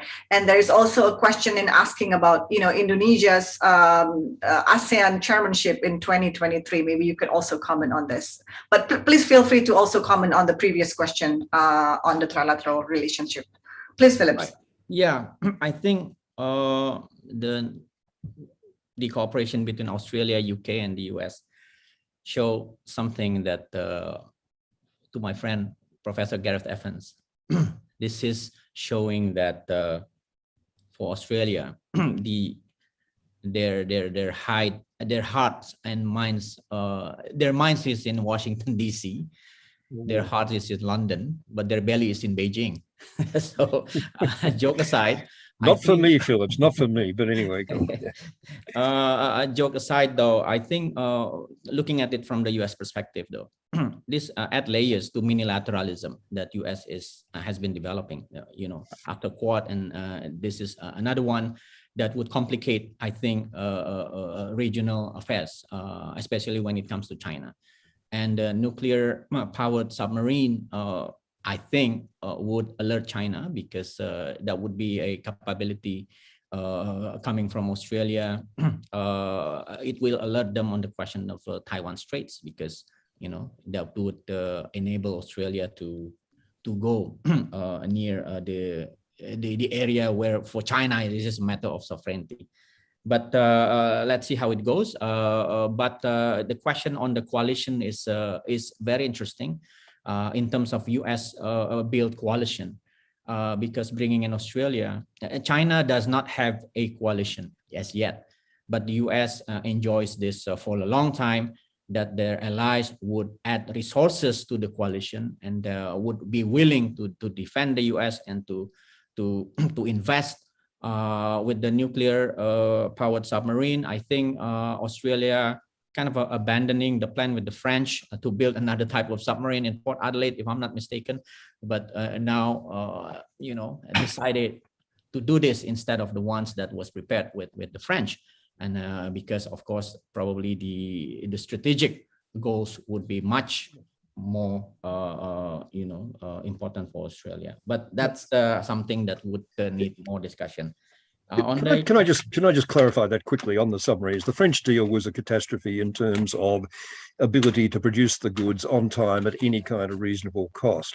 Now, the nuclear power thing is not going to change our basic capability in terms of actually getting to the region. And I don't think I'm telling anything that China doesn't know when I say that Australian submarines have long been in the region in the areas that you mentioned. What the nuclear power thing would enable us to do is just get there faster and stay on station longer. It's that capability that's new. So it's not as big a deal as you're wanting to make out, Phillips, and I don't think it ought to be exaggerated.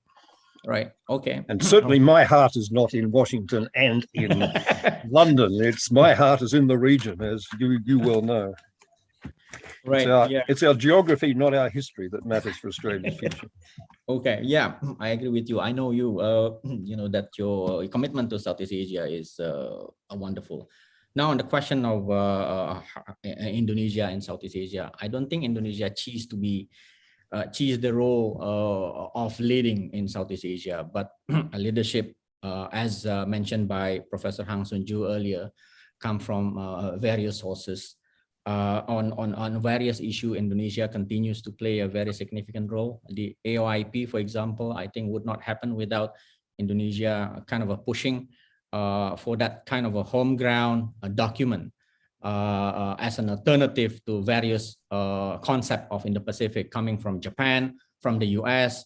You know, various countries have their own version of Indo-Pacific, but because I think of the Indonesia's role in pushing for ASEAN countries to adopt the ASEAN outlook of Indo-Pacific, kind of providing a reference document for any major power when it comes to Indo-Pacific with ASEAN at the center. And of course, we want ASEAN wants to be at the center of this Indo-Pacific, you know, saga for a long time to come.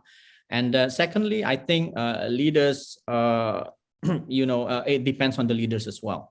And that came back to my earlier assertion that right now, leaders come and go. And in Indonesia and in other ASEAN countries, their commitment might be, you know, varying across time. You know, in a time where domestic issues would play a central role for the government, then commitment to the region would kind of be waning a little bit. But Indonesia cannot escape from Southeast Asia and from ASEAN, because we are the ones who push as well for the establishment of ASEAN with some other countries, of course, and we enjoy the benefit of having ASEAN to maintain peace and security and stability in the region. I don't think Indonesia would want to abandon that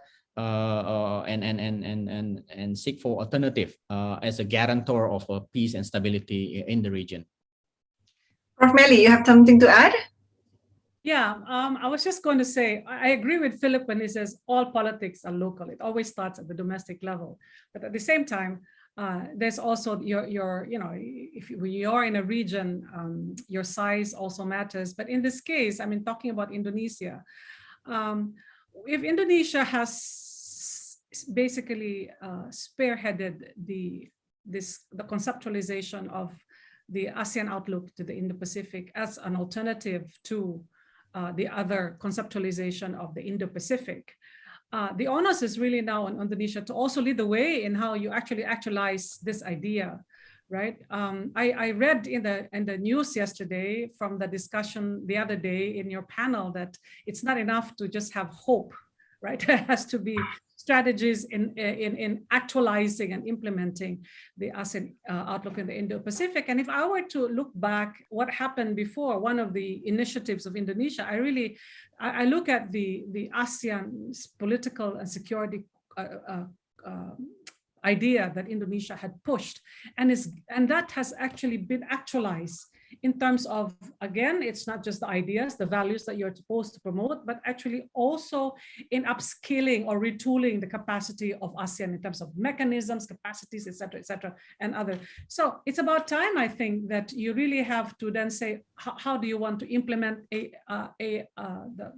ASEAN outlook on the Indo-Pacific, and how does the existing mechanisms actually fit? And I think there are already ideas which needs, I think, to have broader audience. It needs to be heard, not just within Indonesia, but also outside. And this is where forums like this on really advancing AOIP beyond just an idea to really something that's concrete and can be seen. And as I said, pardon the repetition, if Indonesia was able to see the realization of the ASEAN political security community in terms of ideas, capabilities, processes, etc., then there's no reason why the AOIP cannot actually be actualized, especially now that you have existing mechanisms that you can actually use as implementing mechanisms for the AOIP. Thank you. We are running out of time. I have to apologize to the audience because we only can take a few of the existing questions. There are many coming in. But before I wrap up, I'd like to give a very short time to each of the experts to offer their sort of like concluding remarks, maybe only about 30 seconds each. We have time. I'll start with Professor Evans again. Please, Professor. Well, I think the biggest challenge for the future remains the strategic rivalry between the United States and China and the danger of that careering out of control, particularly if emotion takes over from reason and populist nationalism takes over from any kind of commitment to wider norms like cooperative security. There's a real risk of China under Xi Jinping consolidating authoritarianism without the checks and balances that Deng was so keen to introduce, and that leading to serious misjudgments over issues like Taiwan and so on. In the United States, there's a real danger of Donald Trump resurging, or if not Trump personally, someone equally ignorant, narcissistic, and insensitive to global norms. And that's a real worry because of the fragile state of US democracy at the moment. What we can do about it, rising to that challenge, I think it is important to hear what a lot of people have been saying on this call. The middle powers, the smaller guys around the place, do have a role, individually and collectively, in gathering momentum for normative change and for pushback. And it's not just a matter of having to sit back and take what comes to us from the misbehavior of the big guys. I think we do have some agency ourselves, and we ought to work hard to assert it. Whether ASEAN's the vehicle for that or given its present discontents is another story, but certainly individual countries within ASEAN are going to be critically important in this enterprise, Indonesia particularly. Thank you, Professor Evans. Professor Han, please. Well, I think everything that's important that needs to be said has been said, and I enjoyed the meeting, the discussion very much, and you should continue this kind of dialogue, not only every 50 years, but quite often. And I really like to thank CSIS to provide this kind of opportunity to think about the problems and talk about the problems. Thank you. Thank you. Prof. Mely. Urgent challenge. Now security is beyond borders. We now have transnational security challenges. One of which, of course, that keeps me awake at night is really the unfolding impact of climate change. We are feeling it, and of course, pandemic. But the challenge, therefore, is how do you get both major powers, middle powers, and small powers to work and have a collective response to transnational issues? And this is really where, that's why I think it is important, even if we don't have the material power, to bring back the agency of ASEAN in having a voice as to what countries can actually do together as a region to contribute to global governance for international security. Thank you. Thank you. Dr. Phillips.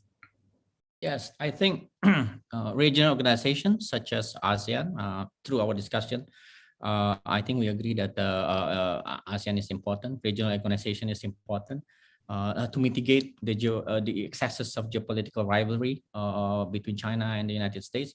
But at the same time, pandemic and climate change have exposed us that the livelihood of the people should be at the center. And ASEAN has this jargon of becoming the people-centered regional organization. And now I think it's time for ASEAN to prove. Thank you. Thank you so much. I think this has been a very lively and rich discussion. And my sincere appreciation to all of the guest speakers, Professor Gareth Evans, Professor Sung-Joo, Professor Mely, Caballero-Anthony, and Dr. Phyllis Vermonte for spending your morning or afternoon with us here at CSIS. And I'm also thank all of the audience who have given us your questions and thus joining also the discussion. I'll hand back to Gilang, the MC. Please, Gilang. Thank you. I would like to extend my utmost appreciation to all of our expert panelists and moderator of today's event. Before I close the event, may I invite Bapak Jusuf Wanandi to present his closing remarks. Pak Jusuf, you may have the screen. Well, we have talked about so much about the issues, and I think they are all well taken by us. And I hope that we should, as Sung-Joo wishes, we should continue, and we could continue definitely, because it is too important to be left to Indonesia alone to solve the problems. Thank you so much for everything. Thank you very much, Bapak Jusuf Wanandi, for your closing remarks. Distinguished guests, members of the audience, Anniversary Foreign Policy Dialogue, Indonesia and the Regional Order. I would like to make one final announcement regarding our next event in commemoration of CSIS 50th anniversary. CSIS Indonesia is proud to hold a virtual reception of our 50th anniversary on 27th October 2021. As you may have guessed, the reception event will be held virtually. The event will celebrate CSIS 50 years leading in strategic thinking. We have also scheduled a book launch for a CSIS book entitled 50 Years of CSIS, Ideas and Policy in Indonesia. The book will talk about journey of CSIS, the various challenges it faced and success stories it has brought upon in the past 50 years. As an additional information, the book is written by Peter Macaulay.